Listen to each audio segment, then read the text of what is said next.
Hi, I'm George. Welcome to MedEV. Today, let's focus on the US market. There are millions of affordable yet excellent EVs being made in China every single year, but none of them can be found in America. Have you ever wondered why? Tesla Model Y is the best-selling model across all categories in China. But what behind the huge success are the gigafactory and the supply chain supported by the government. However, Washington is pretty clear on fending off every Chinese automaker, employing tough measures to stifle them long before even getting closer to the US soil. So let's talk about if there's still a chance for American consumers to buy Chinese EVs.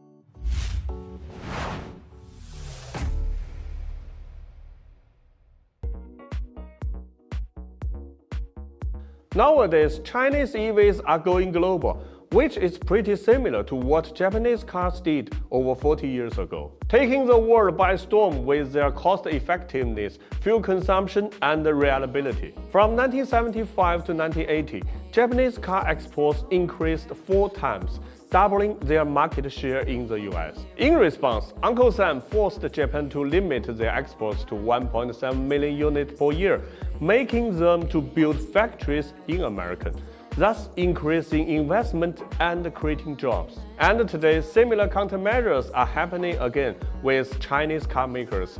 The US imposes an additional 25% tariff on top of the 2.5% import tariff. There are also policies like the Indo-Pacific Economic Framework, the CHIPS and the Science Act, and the Inflation Reduction Act, all aim to boost manufacturing and maintain control over core industries such as chips and batteries. Additionally, the US offers a tax credit of up to $7,500 for EV using local components and assembled locally, making it near impossible for Chinese EVs to enter. The last time Chinese car makers appeared in the United States was at the Detroit Auto Show in January 2019. I was there at that time. JAC brought a concept car and announced plans to sell their Trumpy GS8, an SUV targeted Toyota Highlander.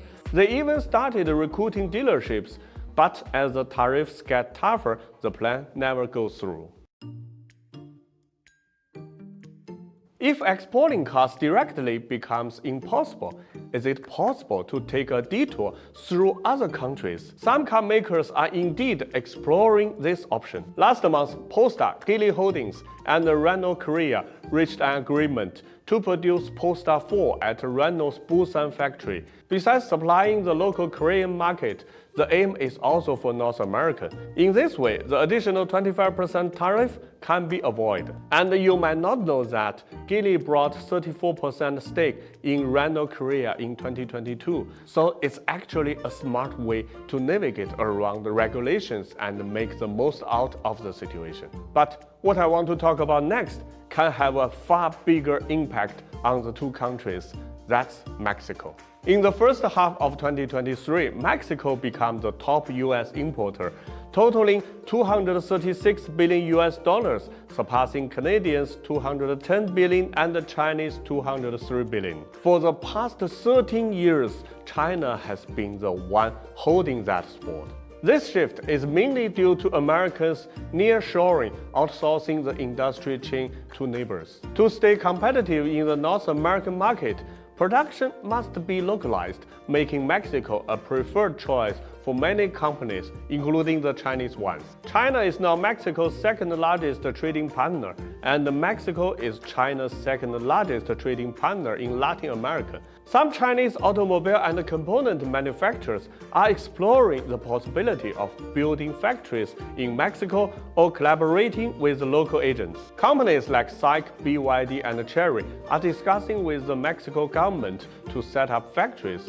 There's also another Chinese company plans to invest $12 billion for a battery factory. Over the past 6 years, Chinese car makers' market share in Mexico has grown from 0 to nearly 20%. However, the biggest challenge lies in the industrial chain. From 2017 to 2022, Mexico's rapid growth in exports made its trade deficit increase from 11 billion to 26 billion US dollars. The weak upstream industrial chain means that the more cars they export, the more they import components like chips and engines, leading to a more imbalanced external trade. This is also the major roadblock to replacing Made in China for nearshoring in the United States. China is called the world's factory not just because of the cheap labor, but because of the much better industrial chain, infrastructure, and execution.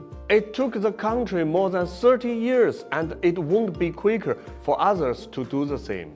This indirect approach might be the best shot for the Chinese EVs to enter the United States, and those EV makers certainly aren't hiding their intention to do so.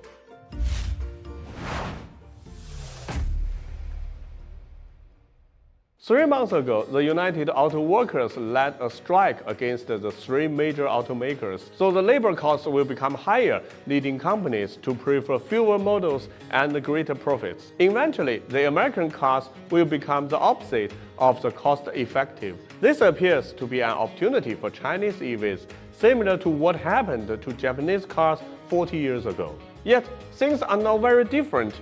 Entering the United States means overcoming higher tariffs, adapting to complex regulation, building logistic, sales, and service network, and persuading biased politicians. And perhaps the last one is arguably the most pivotal. Why did William Li and others get treated with only a locked door in the United States, while Elon Musk received such a warm welcome in China? And why can Chinese consumers choose from a wide range of excellent EVs while Americans can't have the same opportunities? Thank you for watching and see you next time.